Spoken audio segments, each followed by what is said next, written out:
Hello, YouTube. Well, right, I've done it again. Right, I did try editing some stuff together, but I got copyrighted, so the video got flagged. So I've had to do it this way instead, which is extremely annoying. Right, let's get this sorted out. Right, here we go. Right, so there we go. Right, so I've just watched what we left behind, the Deep Space Nine documentary with Ira and Ronald D. Oh God, I forgot his name. Ronald and the rest of the writing people and Avery Brooks and the entire cast of Deep Space Nine and all the writers. It was an amazing documentary. Now, I've not bought the Blu-ray yet. I've ordered it, say, tomorrow. But what I went and did was, it was on Amazon, and I went and bought it. So I've got a digital copy on Amazon. I don't care. Do you know, it was worth the money. Now, I did get offered to go see it at the Prince Charles Cinema, but I never got around to seeing it because I couldn't get there. So I had to miss out on that, which I was quite upset about. So, where do we start? Right, so I've only seen the documentary. I've not seen the extras until tomorrow. So, it's an amazing documentary. They keep saying it was like the middle one of the Star Trek franchise between Next Gen and Voyager. Where it's Next Gen, it's about exploration, and Voyager in the unknown. Every week a different planet, a different situation. Deep Space Nine, it's about life in that part of the galaxy on a space station that's static with a wormhole that opens up a new frontier, and a mismatched bunch of crew which are all interesting. Star Trek Deep Space Nine for me is the best Star Trek ever made. It's an old friend. It was there through an amazing part of my life, which was very positive for the 7 seasons. A lot of changes happened, and it brings, watching this documentary brought a lot of that back for me. But we know about the Next Generation crew. We know, I've seen all the documentaries and all the things and read all the stuff and the conventions. But on Deep Space Nine it was different. For me, it seems that there was there was a very deep connection between them all. And they experimented with things on the show, and this documentary really goes into that.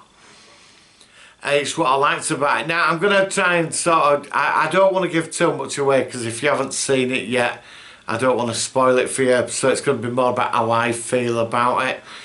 But first thing, I do recommend this. If you've seen the whole 7 seasons of Deep Space Nine, you're gonna get this documentary. You're gonna connect to this just like that. It's simple as that. My favourite part was when they were pitching the scripts, and it's split up in 5 sections of the entire documentary. Now, the documentary doesn't cover everything. Obviously, they get 2 hours, you can only do so much, but it's an amazing start. And you get Max Grodin-Chick at the beginning singing like in like a lounge lizard. Finishes with like Garak and all the others. No, not Garak. Weyoun and Jeffrey Combs and certain others, Damar and the actors that play them, all big tuxedos. It's just amazing. It's a very special documentary, and you feel connected, and you feel the connection between them. Over the years, I read a lot of negative things about the cast of DS9. It was quite quiet. They were all serious, whereas Next Gen, it was quite entertaining, a lot of fun. But these guys did have fun. It was just a different environment, different program. Deep Space Nine is different to any other Star Trek. It stands out. I mean, you know, if they brought this back now, I mean, what they pitched in a 2-hour document had me at the edge of my seat.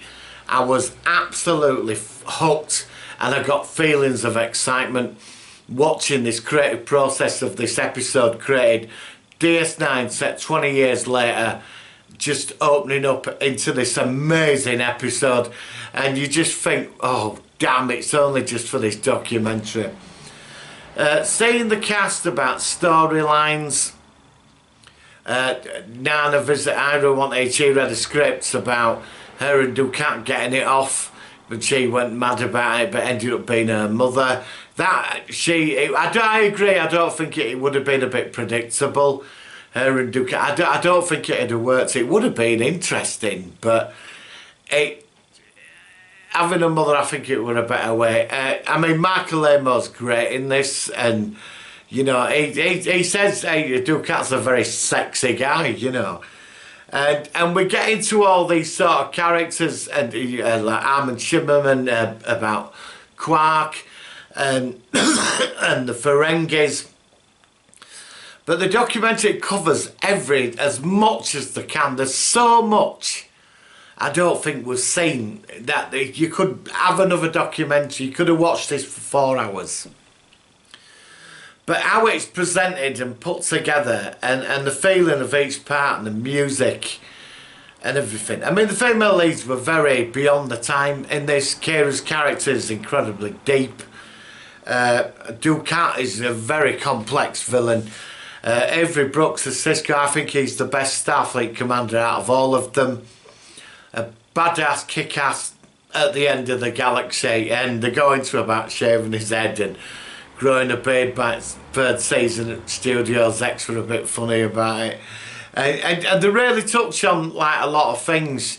But this documentary is still relevant. Deep Space Nine, it's telling you that Deep Space Nine is still relevant today. So Deep Space Nine, it becomes timeless, which is, there's episodes like Past Tense, Far Beyond the Stars, and there's so many others, but it's that still carry weight today. This is how, I mean, these guys wrote stuff about society and they put it into Deep Space Nine, and they explain all this in the documentary, how it's still so relevant today. The actors are talking about it. Avery Brooks, when he played the writer in Far Beyond the Stars, the scene where he's freaking out at the end, he really did freak out. He was so into the character, he went so undercover. Garak, his favourite character in DS9, and just that a nice lot of tribute. Everybody like, because you know, his favourite character all these years, just fascinating. And they were going on about it would have been interesting for him and Bashir had an affair, and where would that have gone?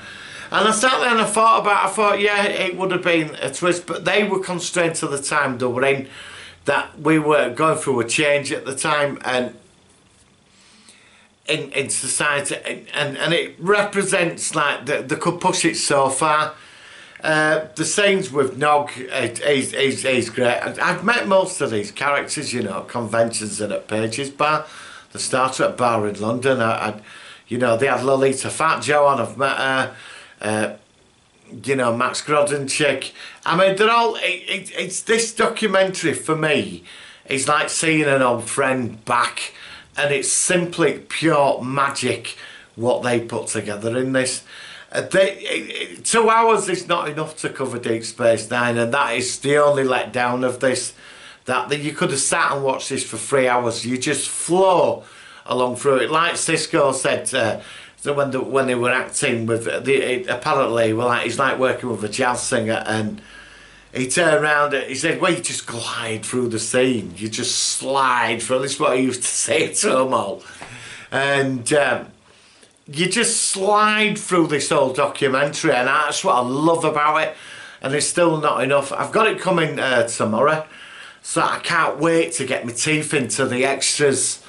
You know, I wish I'd bought this earlier on. I didn't know. I was just expecting, like, I watched the 2000 AD comic documentary. It was all right, but I was, you know, it's a documentary about a certain program which is sort of interesting. But this, I don't know. Maybe it's because I'm a massive Star Trek fan or a Deep Space Nine fan. I don't know. It touches. It brings back all them feelings. I know I've said this, but this is how I feel on this experience. I've just been through. I've watched it twice since Friday, and second time it were better than the first time. You know where this were going. That's what I absolutely adored about this documentary. It really was. But the pitching of the scripts, where it's going, I don't want to tell you what it's about, but you could, if Deep Space Nine came back, what a way to start it. And the original writers, Ron D. Perlman, Ira and Doug Drexler, all these, they're all sat in a room together like pitching this script, and you feel that creative energy, and I loved it. And they finished it beautifully, that where episode 1, and then it says to be continued, leave to your imagination. They were first Star Trek did 3 story episodes its second season, The Circle, and they went into that. The social stuff, all what it were like on the set. The interviews are beautifully done with each of the cast. Nana Visitor has got such an amazing personality. She's so full of life. I was extremely touched by Terry Farrell when she was nearly in tears about how they dismissed the character and the things that were said in the background and by the producers, and you were getting different stories. Michael Dawn says only they know what they said to each other. So and it was sort of interesting because Terry Farrell came in, she wasn't an experienced actress, but by the time final episode, she was a real amazing actress, and a lot of them couldn't understand why she'd gone, because the whole Worf marriage thing works out, and you go into this and it touches on so much. But the end credits, for the credits going up, is incredible. You've got Nana Visitor having to go at Ira, saying you haven't covered this, and you haven't done this, and you haven't, but he's going, it's all on extras. But there's a sense of humour, and there is a camaraderie amongst all of them. What, that 7 years, I mean, the guy who plays Nog, I forgot his name now, sorry, but Nog, he's really upset. He said it was the best time of his life, you know, and you could bring this back. You could just, if they could recreate that and bring it back, is amazing. It goes into the depth of all the characters and the setup where it would have been today. I was so touched by this like treatment of this new episode they were creating through it, and the animations, and then you get the whole backstory, and you're jumping around from everywhere talking to all the cast and the writers and Herman Zimmerman and the set builders. It's really incredible stuff, and I was just like, wow, this is amazing. So honestly, it doesn't, 2 hours is not long enough to cover everything. Obviously, thank God for extras, which I'm tomorrow. But with this, it brought a tear to my eye, and that's all I'm going to say. If you've seen DS9, you're going to get this. You're going to get the feeling. It's the best documentary I've ever seen for a series, and I've seen quite a few, but this was it. You know, this was done with passion and love from that time. And the one thing I realised, it put me in the mood, I could just sit through the whole 7 seasons now, just start again, you know, because it's an old friend, and Deep Space Nine is timeless, and they kept saying it was like the bastard child of, you know, Star Trek, and it was the middle brother, but I thought it was the best one. I thought it had everything in it, whereas Voyager's just going to planets every week trying to get home, next gen exploring things that the Odd Federation done. Deep Space Nine connected it all as the grounding force in the Star Trek thing at the time. It was the foundation stone of life in the Federation, which I loved. You know, so I do recommend this. Honestly, guys, you know, it's a treat. It's just not enough. There's so much more. Like, I thought In the Pale Moonlight had been covered. It wasn't, but it's in the extras. Little Green Men. There's just so many classic bloody episodes in there I could just talk about, and I wanted to hear what their thoughts were, but you get 2 hours, and he said, you know, I can't, not everything, but I could see another documentary, but I'd like part 2, but what a way to finish it off. It's really made my Mate, it really has. So guys, I'm on at 7 o'clock tonight. Live long and prosper, and I'll see you on the next video. I look forward to tonight. I'll probably start going on about this anyway. So have a great day, guys, and I'll see you at 7 o'clock.